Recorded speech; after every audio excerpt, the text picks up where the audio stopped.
the hero Gotham deserves, but not the one it needs right now. Not the hero we needed, but the hero we deserved.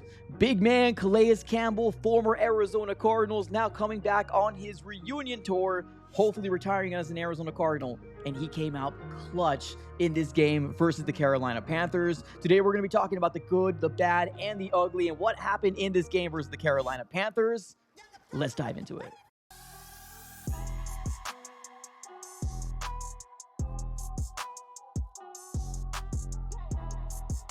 What's going on, everybody? Welcome into another video. Definitely do me a huge favor, smack up that like button and subscribe for more Arizona Cardinals content. On this channel, we're covering the Arizona Cardinals news, breaking news, conversational pieces, everything surrounding your favorite team. So subscribe it up. It's absolutely for free. We are on the road to 18K. And guess what? Guess what, ladies and gentlemen? We're going to be giving away this Arizona Cardinals mini helmet. Yes, I got my own Arizona Cardinals Nike rivalry helmet right there, but we're going to be giving this bad boy away. So do me a huge favor, smack the like button and subscribe on this video to go ahead and potentially get a chance to win this mini helmet. But ladies and gentlemen, let's talk about this game. Let's talk about this game. The cardiac cards are freaking back because every single game in the 2025 season, we are struggling to breathe by the last 1 minute or 2 minutes of this freaking game. And this one didn't disappoint, although I was very frustrated in some times during this game because although I felt like the offense was finally getting it together, that Kyler Murray interception, which was almost felt like deja vu, right? But like that was such a big momentum swinging play. Like that right there was a definitive moment as to why the Carolina Panthers were this close to catching up to the Arizona Cardinals and potentially winning it if they got a touchdown. The Cardinals end up beating the Carolina Panthers 27-22. And I'm not going to lie to you, for a team that always beats us, I mentioned this on our preview, the Arizona Cardinals are 1-7 against the Carolina Panthers since 2015. So they beat us 7 times to our once. This is kind of like the David and Goliath story. Like it doesn't matter if Carolina has Bryce Young or Cam Newton off the street. It doesn't matter. They always seem to find a way to beat us. And it felt very deja vu-y. That's not even a word. It felt very, very deja vu-like, right? That they were coming back against the Cardinals again. Frustrating? Yes. A win? We'll take. We'll take it in an absolute heartbeat. So the Cardinals now advance to 2-0. Now, this is a big, big win for the Cardinals. Here's the reason why. Within the NFC West, the Rams won. The 49ers won. And guess what? Seahawks won again as well. So every team in the NFC has won, which helps us out to stay within this race of the NFC West. It ain't going to be easy, but these are the teams you need to beat. So I'm so glad the Arizona Cardinals ended up coming out with the W because, man, the alternative would be absolutely horrendous. And I don't know if I would be able to do this post-game reaction, but ladies and gentlemen, let's talk about this game here in a nutshell. Now, let's first start off with the elephant in the room. Injuries, right? Injuries. Let me actually real quick give a shout out here to the sponsors of the AZ Sports Fan here on YouTube. Sleeper.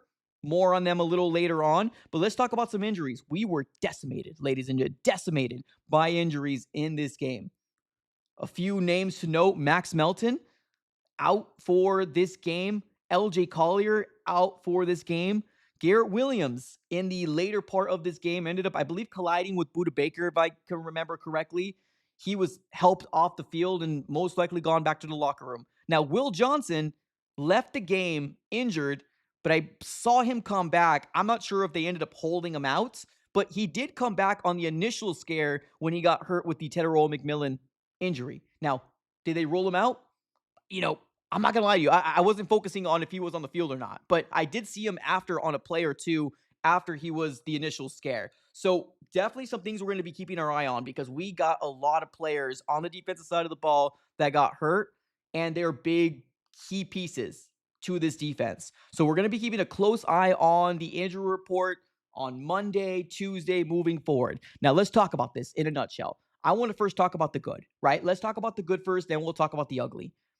Kyler Murray ended up finishing this game 17 of 22, 222 yards, 1 touchdown, and 1 interception, right?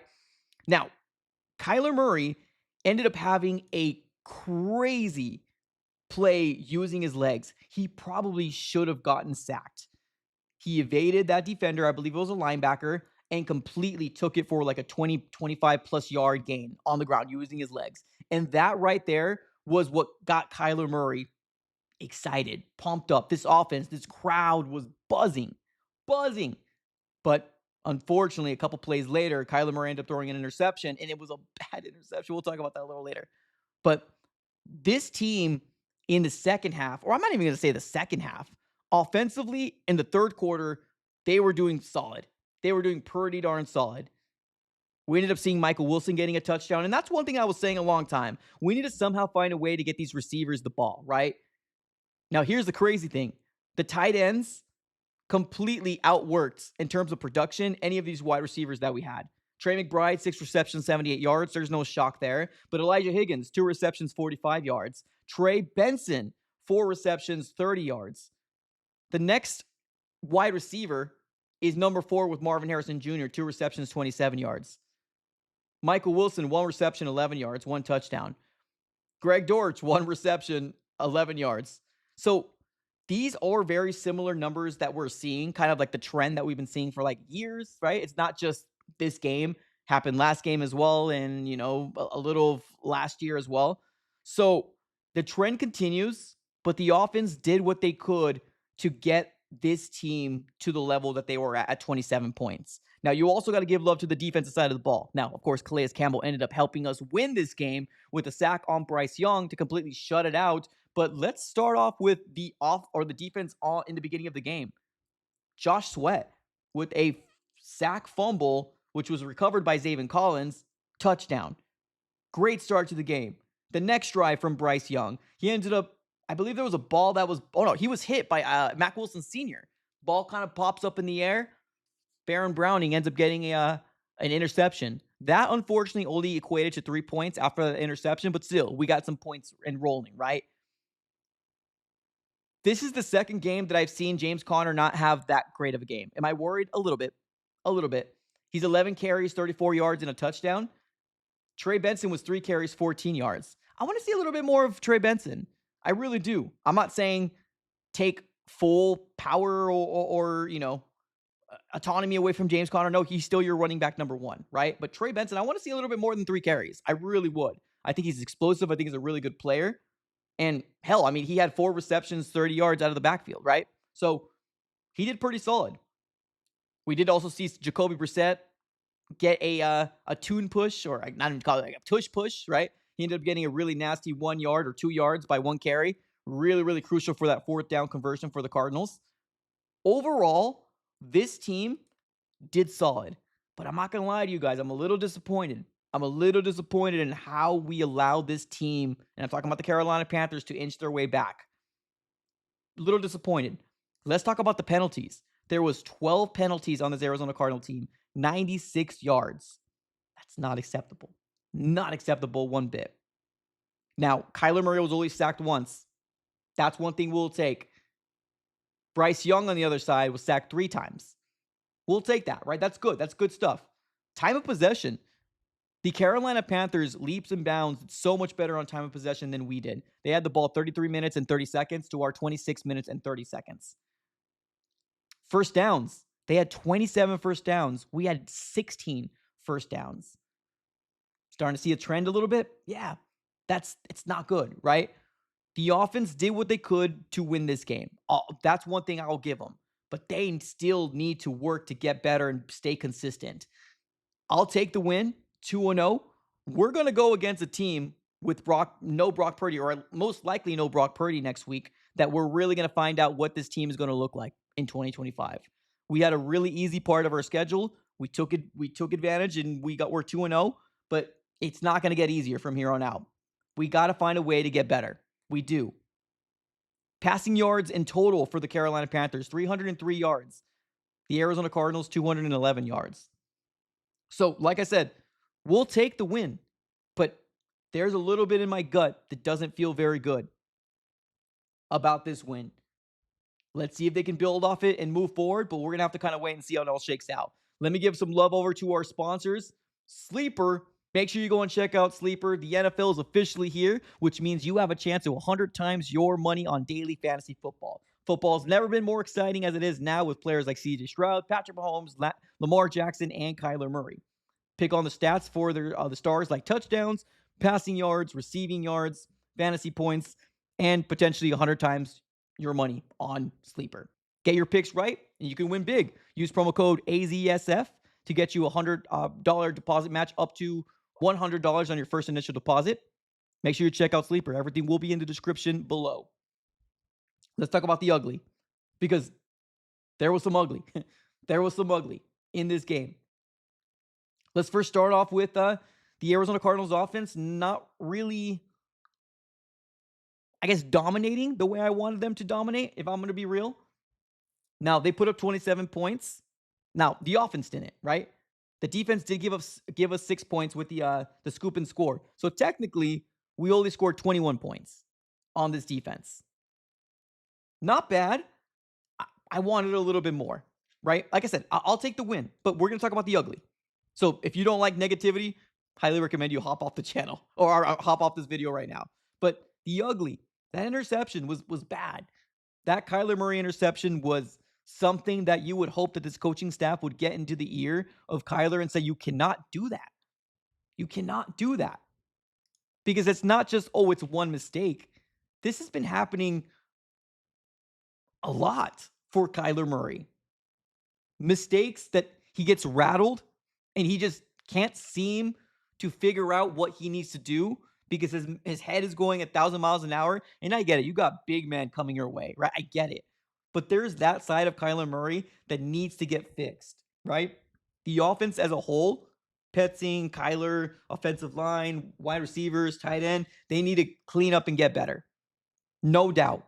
But that interception from Kyler Murray was an absolute dagger to this momentum that the Arizona Cardinals got completely ripped away from them. Now, for the most part, the defense did pretty solid up to probably the last, 5, 6, 7, 8 minutes, right? Because not just did the Arizona Cardinals not convert their fourth down when they needed to, or the third down, when they scored a touchdown, and I'm talking about the Panthers, they went for an onside kick, and they got that onside kick. Not good. Not good at all. So there was a lot of things that this Arizona Cardinal team needs to clean up. Absolutely. There was a lot of ugly that I'm actually pretty disappointed in this team. Now, of course, we're all going to celebrate tomorrow and Tuesday and say a win's a win. And it's true, a win is a win. But what we're seeing from week 1 to week 2 is still that inconsistency of this offense. Who's going to rise up and say, I'll take over, right? I'll take over. Because the noise of Malik Neighbors greater than Marvin Harrison Jr. is getting louder, right? And I still do think Marvin Harrison Jr. is the pick. I don't think this game really allowed him to flourish.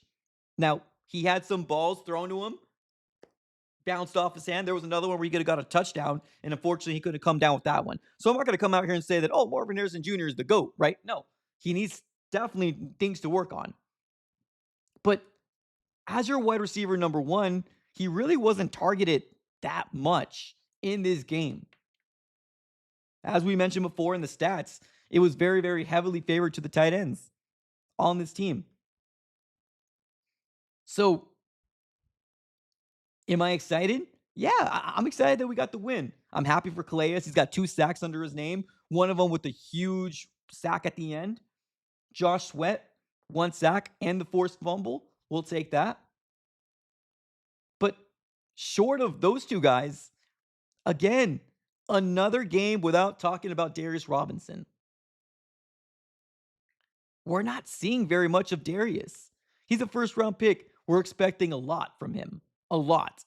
And we're just not getting it still. I really do hope the media ends up asking what's going on, because there was a lot of high praise from him in training camp, including myself, that we still haven't gotten from him. So, will I take this win? Of course I'm happy. But I'm concerned. There's still a level of concern when it comes down to this team, because I don't know exactly who they are. Are we just benefiting from the really good, easy part of the schedule that's really easy for us, right? Are we benefiting in this? What are we going to do against the 49ers that also doesn't have Brock Purdy, or we don't know for 100%, but it seems like it's trending that's going to be Mac Jones. We don't know. We don't know exactly how it's all going to work out. But ladies and gentlemen, let me know what your overall thoughts in this game is. Put in the comments below, because did we slay the dragon? We slayed the dragon, which is the Carolina Panthers that always seem to beat us. We got the dub. Let's bask in the glory that we're 2-0. We haven't been 2-0 since 2021, so we'll take it. Ladies and gentlemen, let me know everything on the comments below. Subscribe if this is your first time here. We're on the road to 18K. Can't do it without you guys. Smack the like button. Thank you guys. Have a great rest of your day, and as always, go Cardinals.